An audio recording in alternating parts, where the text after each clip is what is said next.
That's what I'm talking about right there.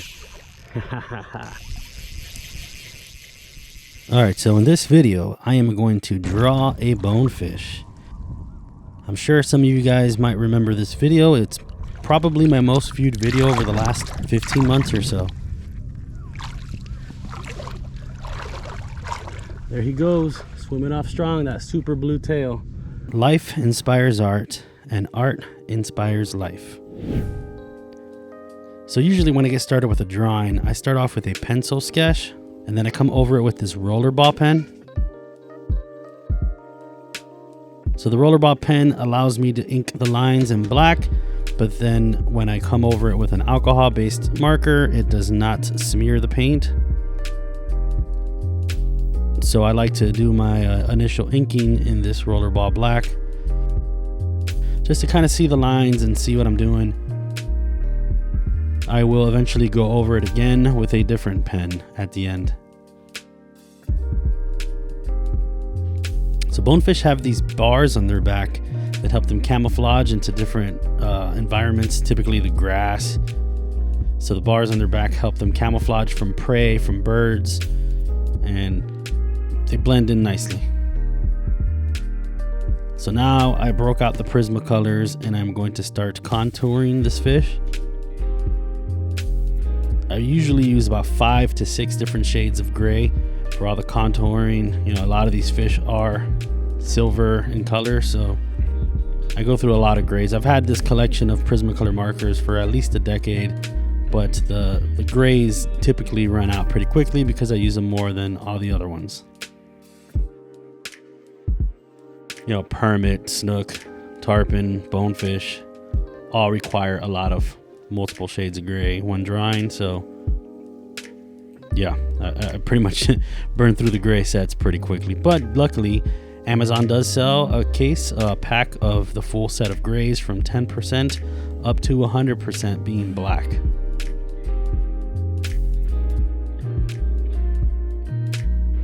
So I'm just going to continue blending back and forth between multiple shades just to really give this some shape and some contour.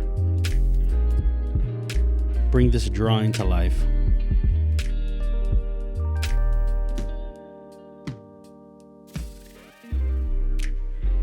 You know, if you look at a bonefish, they often look like they have a mustache because they're very dark right around their upper lip, giving it this little mustache effect. So here I am again with the teal now, starting to color in some of the back of the fish. Couldn't quite figure out which was the darker shade, so I just find another shade of blue, and I'm going over the teal with this blue as my darker tone because it will in fact change the tone. Since I have 2 colors on here, it's going to make it darker than just the regular teal. Start to fill it in.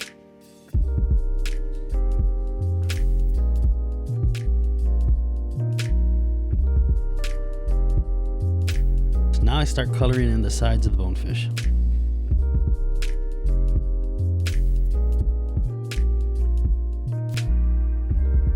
Bonefish have a lot of little rows of tiny scales. Very difficult to sit there and draw line by line, so I just kind of do these black squiggly things. And as the black contrasts against the color, it gives off the illusion that there's scales there, but clearly not scales, just squiggles.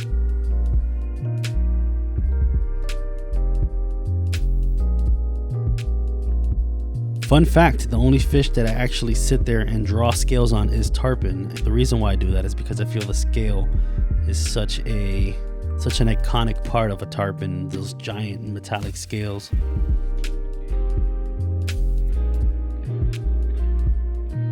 Bonefish have a lot of blue on the tips of their fins, so I gotta make sure I add that.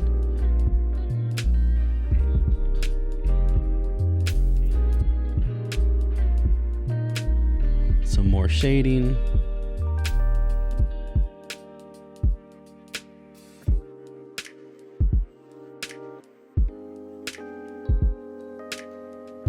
Back to the grays. Darkening up this fish.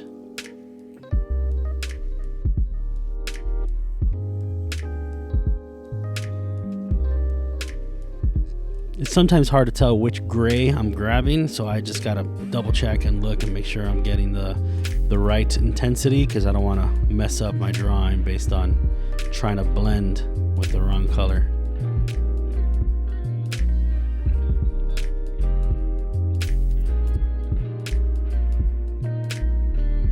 Like I said, I've been using Prismacolors for a long time.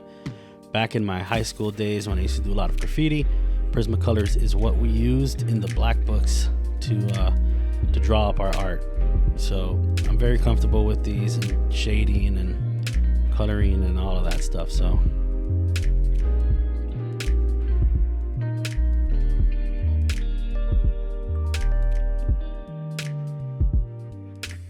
for whatever reason, I'm covering the eyeball with my head as I color it in, but I went with some yellow and now some browns to bring some depth to the eye.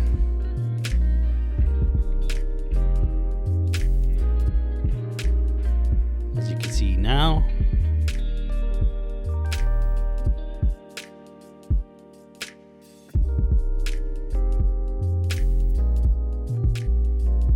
and now I go over all my black line work with a gel pen.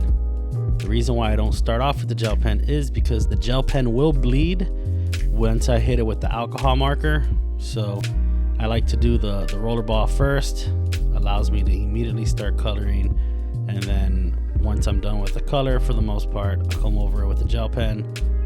You know, if you give the gel pen enough time to dry, the alcohol marker will not make it bleed, but I like to kind of run through this pretty quickly.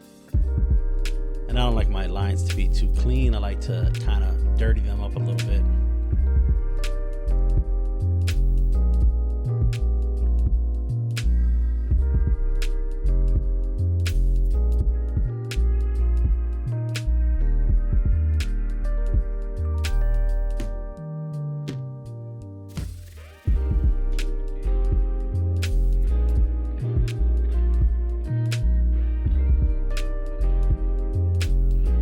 Especially the outer border, I like to make it look a little jagged, give it a few things, and then come the drips.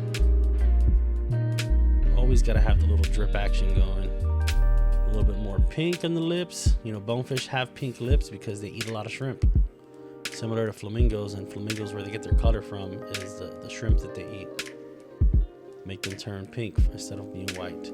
So now I'm going to add some more random colors to the background, kind of just to give this some more pop. Make it come off with a white a little better.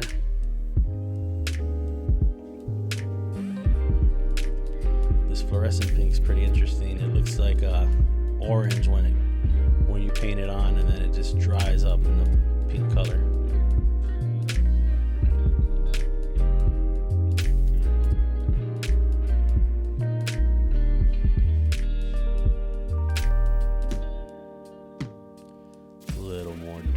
This is dirty up this line a little bit.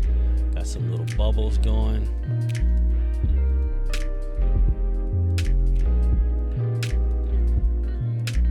Some random other lines. Just trying to add a little more character. Of course, gotta hit it with my signature. And then I do this sometimes. This is kind of like I guess a drop shadow, if you will. It kind of creates the illusion that the fish is hovering over bottom.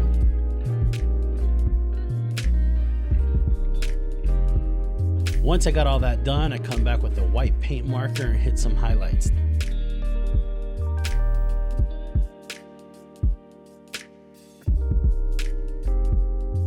The highlights really make it come to life. This really gives it some depth, makes the fins look more natural.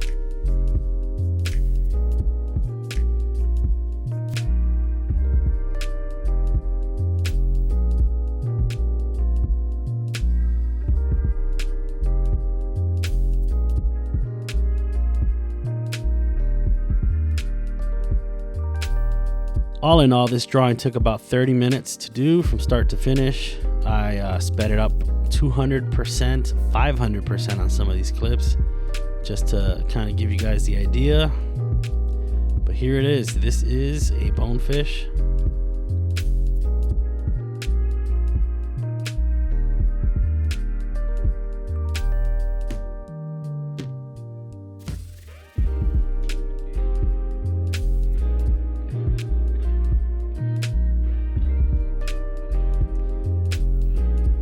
there you have it.